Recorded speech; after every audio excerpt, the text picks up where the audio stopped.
اردو ہے میرا نام، اردو ہے میرا نام، مصروں کی پہلی میں میر کی ہمراز غالب کی سہیلی، اردو ہے میرا نام۔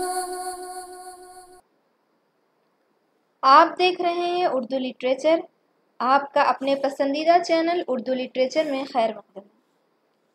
پیش خدمت ہے پریم چند کا افسانہ گلی ڈنڈا۔ ہمارے انگریزی خواہ دوست مانے یا نہ مانے، میں تو یہی کہوں گا کہ گلی ڈنڈا سب کھیلوں کا راجا ہے۔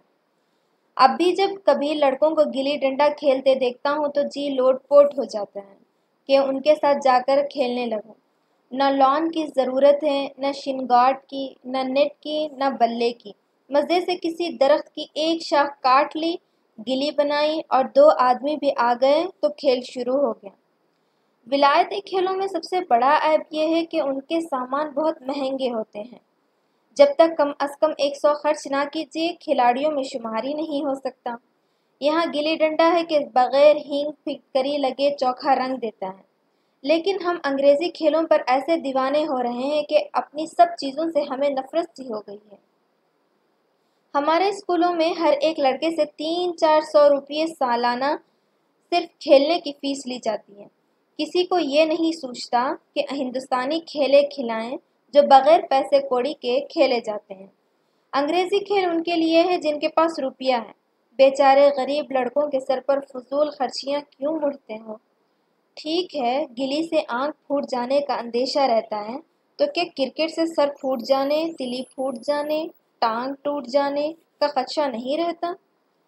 اگر ہمارے ماتھے میں گلی کا داغ آج تک لگا ہوا ہے تو ہمارے کئی دوست ایسے بھی ہیں جو بلے سے گھائل ہونے کا سرٹیفکیٹ رکھتے ہیں۔ خیر، یہ تو اپنی اپنی پسند ہے۔ مجھے گلی ڈنڈا سب کھیلوں سے زیادہ پسند ہے، اور بچپن کی یادوں میں گلی ڈنڈا ہی سب سے زیادہ شیریں یاد ہے۔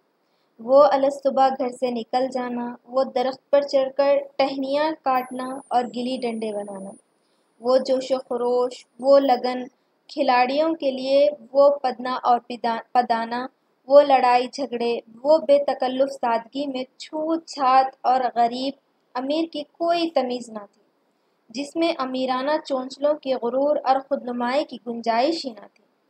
اسی وقت بھولے گا جب گھر والے بگڑ رہے ہیں، والد صاحب چوکے پر بیٹھے ہوئے روٹیوں پر اپنا غصہ اتار رہے ہیں، اماں کی دوڑ صرف دروازے تک ہے، لیکن ان کے خیال میں میرا تاریک مستقبل ٹوٹی ہوئی کشتی کی طرح ڈگمگا رہا ہے، اور میں ہوں کہ پدانے میں مست ہوں، نہ نہانے کا خیال ہے نہ کھانے کا۔ گلی ہے تو ذرا سی، مگر اس میں دنیا بھر کی مٹھائیوں کی مٹھاس اور تماشائیوں کا لطف بھرا ہوا ہے۔ میرے ہمجولیوں میں ایک لڑکا گیا نام کا تھا، مجھ سے 2-3 سال بڑا ہوگا، دبلا لمبا، بندروں کی سی پھرتی، بندروں کی سی لمبی لمبی انگلیاں، بندروں کی سی جھپٹ۔ گلی کیسی ہو اس پر اس طرح لپکتا تھا جس طرح چھپکلی کیڑوں پر لپکتی ہے۔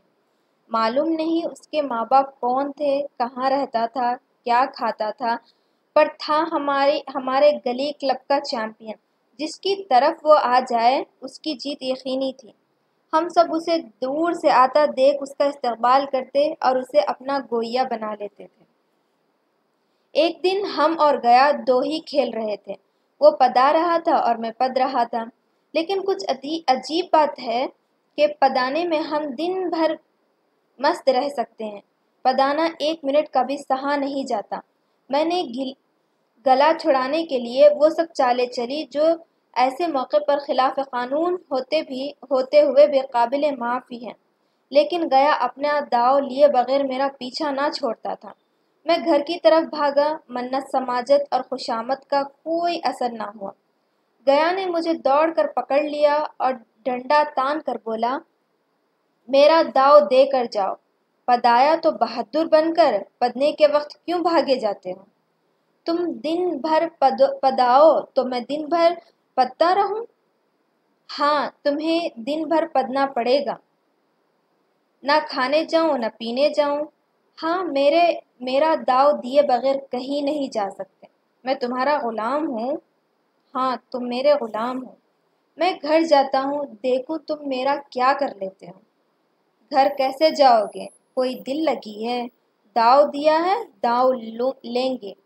اچھا کل میں نے تمہیں امرود کھلایا تھا، وہ رکھ دو، وہ پیٹ میں چلا گیا ہے۔ نکالو پیٹ سے، تم نے کیوں کھایا میرا امرود؟ امرود تم نے دیا تب میں نے کھایا، میں تم سے مانگنے نہ گیا تھا۔ جب تک میرا امرود نہ دو گے میں داؤ نہ دوں گا۔ میں سمجھتا تھا انصاف میری طرف ہے، آخر میں نے کسی غرض کے لیے ہی اسے امرود کھلایا ہوگا۔ کون کسی کے ساتھ بے غرضانہ سلوک کرتا ہے؟ بھیک تک تو غرض کے لیے ہی دیتے ہیں۔ جب گیا نے میرا امرود کھایا تو پھر اسے مجھ سے داؤ لینے کا کیا حق حاصل ہے؟ رشوت دے کر تو لوگ خون چھپا جاتے ہیں، وہ میرا امرود یوں ہی ہضم کر جائے گا۔ امرود پیسے کے 5 والے تھے، جو گیا کے باپ کو بھی نصیب نہ ہوں گے۔ یہ سراسر ناانصافی ہے۔ گیا نے مجھے اپنی طرف کھینچتے ہوئے کہا، میرا داؤ دے کر جاؤ، امرود سمرود نہیں جانتا۔ مجھے انصاف کا زور تھا، میں ہاتھ چھڑا کر بھاگنا چاہتا تھا، وہ مجھے جانے نہ دیتا تھا۔ میں نے گالی دی، اس نے اس سے بھی سخت گالی دی، اور گالی ہی نہیں دی، ایک چانٹا جما دیا۔ میں نے اسے دان سے کاٹ لیا، اس نے میری پیٹھ پر ڈنڈا جما دیا۔ میں رونے لگا۔ گیا میرے اس ہتھیار کا مقابلہ نہ کر سکا، بھاگا۔ میں نے فوراً آنسو پوچھ ڈالے، ڈنڈے کی چوٹ بھول گیا اور ہنستا ہوا گھر جا پہنچا۔ میں تھانے دار کا لڑکا ایک نیچ ذات کے لونڈے کے ہاتھوں پیٹ گیا۔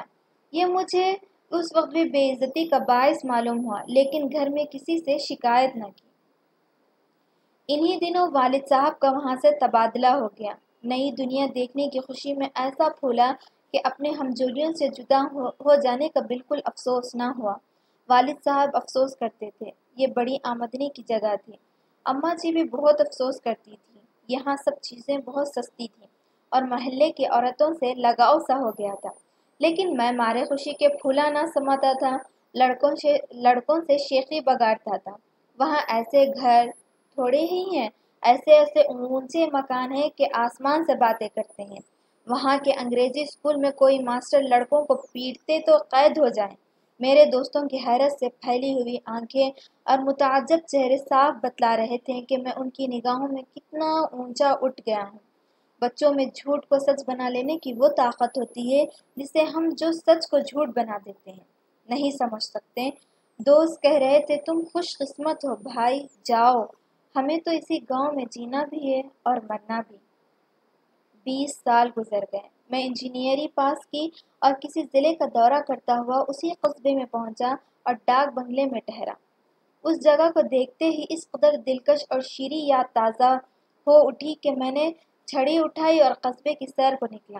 آنکھیں کسی پیاسے مسافر کی طرح بچپن کے ان مقامات کو دیکھنے کے لیے بےتاب تھیں جن کے ساتھ کتنی ہی یادگاریں وابستہ تھیں، لیکن اس مانوس نام کے علاوہ وہاں کوئی شناسانہ نہ ملا۔ جہاں کھنڈر تھے وہاں پکے مکانات کھڑے تھے، جہاں برگد کا پرانا درخت تھا وہاں اب ایک خوبصورت باغیچہ تھا۔ اس جگہ کی کایا پلٹ ہو گئی تھی، اس کے نام و نشان کا علم نہ ہوتا تو میں اسے پہچان بھی نہ سکتا۔ وہ پرانی یادگاریں باہیں پھیلا پھیلا کر اپنے پرانے دوستوں کے گلے لپیٹنے کے لیے بے قرار ہو رہی تھی، مگر دنیا بدل گئی تھی۔ جی چاہتا تھا کہ اس زمین سے لپٹ کر روؤں اور کہوں، تم مجھے بھول گئی لیکن میرے دل میں تمہاری یاد تازہ ہے۔ اچانک ایک کھلی جگہ میں نے 2-3 لڑکوں کو گلی ڈنڈا کھیلتے دیکھا۔ ایک لمحے کے لیے میں اپنے آپ کو بالکل بھول گیا کہ میں ایک اونچا افسر ہوں، صاحب ٹھاٹھ میں، رعب اور اختیار کے لباس میں۔ جا کر ایک لڑکے سے پوچھا، کیوں بیٹے، یہاں کوئی گیا نام کا آدمی رہتا ہے؟ ایک لڑکے نے گلی ڈنڈا سمیٹ کر سہمے ہوئے لہجے میں کہا، کون گیا؟ گیا چمار؟ میں نے یوں ہی کہا، ہاں وہی گیا نام کا کوئی آدمی ہے تو شاید وہی ہو۔ ہاں ہے تو ذرا اسے بلا سکتے ہو؟ لڑکا دوڑا گیا اور جلد ایک 5 ہاتھ کے کالے دیو کے ساتھ لیے آتا دکھائی دیا۔ میں نے دور سے ہی پہچان لیا، اس کی طرف لپکنا چاہتا ہی تھا کہ اس کے گلے لپٹ جاؤں، مگر کچھ سوچ سمجھ کر رہ گیا۔ بولا، کہو مجھے جانتے ہو؟ گیا نے جھک کر سلام کیا، ہاں مالک، بھلا پہچانوں گا نہیں؟ آپ مزے میں رہیں۔ بہت مزے میں، تم اپنی کہو۔ ڈپٹی صاحب کا سائنس ہوں۔ مانا، موہن، درگا، یہ سب کہاں ہیں؟ کچھ خبر ہے؟ مانا تو مر گیا، موہن اور درگا دونوں ڈاکیے ہو گئے ہیں۔ آپ؟ میں ضلع کا انجینئر ہوں۔ سرکار تو پہلے ہی بڑے ذہین تھے۔ آپ کبھی گلی ڈنڈا کھیلتے ہو؟ گیا نے میری طرف سوال کی آنکھوں سے دیکھا۔ گلی ڈنڈا کیا کھیلوں گا سرکار، اب تو پیٹ کے دھندے سے ہی چھٹی نہیں ملتی ہے۔ آؤ آج ہم تم کھیلیں، تم پدانا ہم پدیں گے، تمہارا ایک داؤ ہمارے اوپر ہے، وہ آج لے لو۔ گیا بڑی مشکل سے راضی ہوا۔ وہ ٹھہرا ٹکے کا مزدور، میں ایک بڑا افسر، میرا اور اس کا کیا جوڑ؟ بیچارہ جھیپ رہا تھا، لیکن مجھے بھی کبھی کم جھیپ نہ تھی، اس لیے نہیں کہ میں گیا کے ساتھ کھیلنے جا رہا تھا، بلکہ لوگ اس کھیل کو عجوبہ سمجھ کر اس کا تماشا بنائیں گے اور اچھی خاصی بھیڑ لگ جائے گی۔ اس بھیڑ میں وہ لطف کہاں رہے گا؟ لیکن کھیلے بغیر تو رہا نہیں جاتا۔ آخر فیصلہ ہوا کہ دونوں بستی سے دور تنہائی میں جا کر کھیلیں۔ وہاں کون دیکھنے والا بیٹھا ہوگا، مزے سے کھیلیں گے اور بچپن کی اس مٹھائی کو خوب مزے لے کر کھائیں گے۔ میں گیا کو لے کر ڈاک بنگلے پر آیا اور موٹر میں بیٹھ کر دونوں میدان کی طرف چلے۔ ساتھ ایک کلہاڑی لے لی۔ میں متانت کے ساتھ یہ سب کچھ کر رہا تھا، مگر گیا ابھی تک مذاق سمجھ رہا تھا۔ اس کے چہرے پر خوشی اور ولولے کا کوئی نشان نہ تھا۔ شاید ہم دونوں میں جو فرق ہو گیا تھا وہ اسے سوچنے میں محو تھا۔ میں نے پوچھا، تمہیں کبھی ہماری یاد آئی تھی گیا؟ سچ کہنا۔ گیا جھنپتا ہوا بولا، میں آپ کو کیا یاد کرتا حضور، کس لائق ہوں؟ قسمت میں کچھ دن آپ کے ساتھ کھیلنا لکھا تھا، نہیں تو میری کیا گنتی؟ میں نے کچھ اداس ہو کر کہا، لیکن مجھے تو تمہاری یاد برابر آتی تھی، تمہارا وہ ڈنڈا جو تم نے تان کر جمایا تھا، یاد ہے نا؟ گیا نے شرماتے ہوئے کہا، وہ لڑک پن تھا سرکار، اس کی یاد نہ لاؤ۔ واہ، وہ میری ان دنوں کی سب سے رسیلی یاد ہے۔ تمہارے اس ڈنڈے میں جو رس تھا وہ اب نہ عزت اور بڑائی میں پاتا ہوں نہ دولت میں۔ کچھ ایسی مٹھاس تھی اس میں کہ آج تک من میٹھا ہوتا رہتا ہے۔ اتنی دیر میں ہم بستی سے کوئی 3 میل نکل آئے تھے۔ چاروں طرف سناٹا تھا۔ مغرب کی طرف سے کوسوں تک بھیم تال پھیلا ہوا تھا، جہاں آ کر ہم کسی وقت کمل کے پھول توڑنے جاتے تھے اور اس کے جھمکے بنا کر کانوں میں ڈال لیتے تھے۔ جون کی شام کیسر میں ڈوبی چلی آ رہی ہے۔ میں لپک کر ایک درخت پر چڑھ گیا اور ایک شاخ کاٹ لایا۔ جھٹ پٹ گلی ڈنڈا بن گیا، کھیل شروع ہو گیا۔ میں نے راب میں گلی رکھ کر اچھالی، گلی گیا کے سامنے سے نکل گئی۔ اس نے ہاتھ لپکایا جیسے مچھلی پکڑ رہا ہو، گلی اس کے پیچھے جا گری۔ یہ وہی گیا تھا جس کے ہاتھوں میں گلی جیسے آپ ہی آپ جا کر بیٹھ جاتی تھی۔ وہ اپنے دائیں بائیں کہیں ہو، گلی اس کی ہتھیلی میں پہنچتی تھی، جیسے گلیوں پر اس نے جادو کر کے انہیں بس میں کر لیا۔ نئی گلی، پرانی گلی، چھوٹی گلی، بڑی گلی، نوکدار گلی، سب اس سے مل جاتی تھی۔ گویا اس کے ہاتھوں میں کوئی مقناطیسی طاقت ہے جو گلیوں کو کھینچ لیتی ہے۔ لیکن آج گلی کو اس طرح سے وہ محبت نہیں رہی۔ پھر تو میں نے پدانا شروع کیا۔ میں طرح طرح کے فریب کر رہا تھا، مشق کی کمی بے ایمانی سے پوری کر رہا تھا۔ داؤ پورا ہونے پر بھی میں کھیلے جاتا تھا، حالانکہ قاعدے کے مطابق گیا کی باری آنی چاہیے تھی۔ گلی پر ہلکی چوٹ پڑتی اور وہ ذرا ہی دور پر گر پڑتی تو میں لپک کر اسے خود ہی اٹھا لاتا اور دوبارہ ٹل لگاتا۔ گیا یہ ساری بے قاعدگیاں دیکھ رہا تھا مگر کچھ نہ بولتا تھا، گویا اسے وہ تمام قاعدے قانون بھول گئے ہوں۔ اس کا نشانہ کتنا بے خطا تھا، گلی اس کے ہاتھ سے چھوٹ کر اس کا کام تھا ڈنڈے سے ٹکرا جانا، لیکن آج وہ گلی ڈنڈے میں لگتی ہی نہیں، کبھی دہنے جاتی تو کبھی بائیں، کبھی آگے کبھی پیچھے۔ آدھ گھنٹہ پدانے کے بعد ایک بار گلی ڈنڈے میں آ لگی۔ میں نے دھاندلی کی، گلی ڈنڈے میں نہیں لگی، پاس سے گئی لیکن لگی نہیں۔ گیا نے کسی قسم کی ناراضگی کا اظہار نہ کیا، نہ لگی ہوگی۔ ڈنڈے میں لگتی تو کیا میں بے ایمانی کرتا؟ نہیں بھیا، تم بھلا بے ایمانی کرو گے؟ بچپن میں مجال تھی کہ میں ایسا گھپلا کر کے بچتا، یہی گیا میری گردن پر چڑھ بیٹھتا، لیکن آج میں اسے کتنی آسانی سے دھوکہ دیے چلے جاتا تھا۔ گدھا ہے، ساری باتیں بھول گیا۔ اچانک گلی ڈنڈے میں لگی اور اتنی زور سے لگی جیسے بندوق چھوٹی ہو۔ اس ثبوت کے مقابل اب کسی طرح کا فریب چلنے کا مجھے اس وقت بھی حوصلہ نہ ہو سکا۔ لیکن کیوں نہ ایک بار سچ کو جھوٹ بنانے کی کوشش کروں؟ میرا حرج ہی کیا ہے؟ مان گیا تو واہ واہ، ورنہ دو چار ہاتھ پدنا ہی پڑے گا۔ اندھیرے کا بہانہ کر کے گلا چڑھا لوں گا، پھر کون داؤ دینے آتا ہے؟ گیا نے فاتحانہ انداز سے کہا۔ لگ گئی ٹن سے بولی۔ میں انجان بننے کی کوشش کرتے ہوئے کہا، تم نے لگتے دیکھا، میں نے تو نہیں دیکھا۔ ٹن سے بولی ہے سرکار، اور جو کسی اینٹ سے لگ گئی ہو۔ میرے منہ سے یہ فقرہ اس وقت کیسے نکل گیا، اس پر مجھے خود حیرت ہے۔ اس سچائی کا جھٹلانا ایسا ہی تھا جیسے دن کو رات بنانا۔ ہم دونوں نے گلی ڈنڈے میں زور سے لگتے دیکھا تھا، لیکن گیا نے میرا کہنا مان لیا۔ ہاں سرکار، کسی اینٹ سے لگی ہوگی۔ ڈنڈے میں لگتی تو اتنی آواز نہ آتی۔ میں نے پھر پدانا شروع کیا، لیکن اس قدر صاف اور صریح دھوکہ دینے کے بعد گیا کی سادگی پر مجھے رحم آنے لگا۔ اس لیے جب تیسری بار گلی ڈنڈے میں لگی تو میں نے بڑی فراغ دلی سے داؤ دینا طے کر لیا۔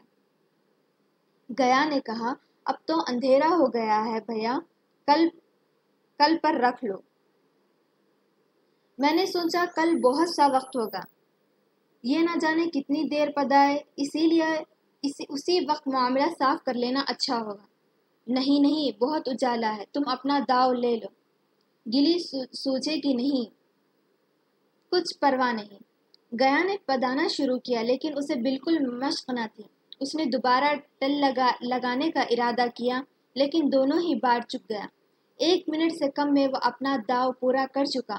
بیچارہ گھنٹے بھر پدا، لیکن 1 منٹ میں اپنا داؤ کھو بیٹھا۔ میں نے اپنے دل کی وسعت کا ثبوت دیا، ایک داؤ اور لے لو، تم تو پہلے ہی ہاتھ میں ہیچ گئے۔ نہیں بھیا، اب اندھیرا ہو گیا ہے، تمہاری مشق چھوٹ گئی، کبھی کھیلتے نہیں ہو؟ کھیلنے کا وقت ہی کہاں ملتا ہے بھیا۔ ہم دونوں موٹر پر جا بیٹھے اور چراغ جلتے پڑاؤ پر پہنچ گئے۔ گیا چلتے چلتے بولا، کل گلی ڈنڈا ہوگا، سبھی پرانے کھلاڑی کھیلیں گے، تم بھی آؤ گے؟ جب تمہیں فرصت ہو سبھی کھلاڑیوں کو بلا لوں۔ میں نے شام کا وقت دیا اور دوسرے دن میچ دیکھنے گیا۔ کوئی 10 آدمیوں کی منڈلی تھی، کئی میرے لڑکپن کے ساتھی نکلے، مگر بیشتر جوان تھے جنہیں میں پہچان نہ سکا۔ کھیل شروع ہوا۔ میں موٹر پر بیٹھا تماشا دیکھنے لگا۔ آج گیا کا کھیل اور اس کی کرامات دیکھ کر میں دنگ رہ گیا۔ وہ ٹل لگاتا تو گلی آسمان سے باتیں کرتی۔ کل کی وہ جھجک، وہ ہچکچاہٹ، وہ بے دلی آج نہ تھی۔ لڑکپن کی جو بات تھی، آج اس نے اسے کمال معراج تک پہنچا دیا۔ کہیں کل اس نے مجھے اس طرح پدانا ہوتا تو میں ضرور رونے لگتا۔ اس کے ڈنڈے کی چوٹ کھا کر گلی 200 گز کی خبر لاتی۔ پدانے والوں میں ایک نوجوان نے کچھ بے عنوانی کی۔ اس کا دعویٰ تھا کہ میں نے گلی دبوچ لی ہے۔ گیا کا کہنا تھا کہ گلی زمین سے لگ کر اچھلی ہے۔ اس پر دونوں میں تال ٹھوکنے کی نوبت آئی۔ نوجوان دب گیا۔ گیا کا تمتمایا ہوا چہرہ دیکھ کر وہ ڈر گیا۔ میں کھیل میں نہ تھا، مگر دوسروں کے اس کھیل میں مجھے وہی لڑکپن کا لطف آ رہا تھا جب ہم سب کچھ بھول کر کھیل میں مست ہو جاتے تھے۔ اب معلوم ہوا کہ گیا نے کل میرے ساتھ کھیلا نہیں، صرف کھیلنے کا بہانہ کیا۔ اس نے مجھے قابل رحم سمجھا۔ میں نے دھاندلی کی، بے ایمانیاں کی، اسے ذرا بھی غصہ نہ آیا، اس لیے کہ وہ کھیل نہ رہا تھا، مجھے کھلا رہا تھا، میرا جی رکھ رہا تھا۔ وہ پدا کر میرا کچومر نکالنا چاہتا تھا، میں اب افسر ہوں۔ وہ پدا کر میرا کچومر نکالنا نہیں چاہتا تھا، میں اب افسر ہوں۔ یہ افسری میرے اور اس کے درمیان اب دیوار بن گئی ہے۔ میں اب اس کا لحاظ پا سکتا ہوں، ادب پا سکتا ہوں، لیکن اس کا ہمجولی نہیں بن سکتا۔ لڑکپن تھا تب میں اس کا ساتھی تھا، ہم میں کوئی بھید نہ تھا، یہ عہدہ پا کر اب میں اس کے رحم کے قابل ہوں۔ وہ اب مجھے اپنا جوڑ نہیں سمجھتا، وہ بڑا ہو گیا ہے، میں چھوٹا ہو گیا ہوں۔ آپ سن رہے تھے پریم چند کا افسانہ گلی ڈنڈا۔ پھر ملتے ہیں ایک نئی ویڈیو کے ساتھ۔ اللہ حافظ۔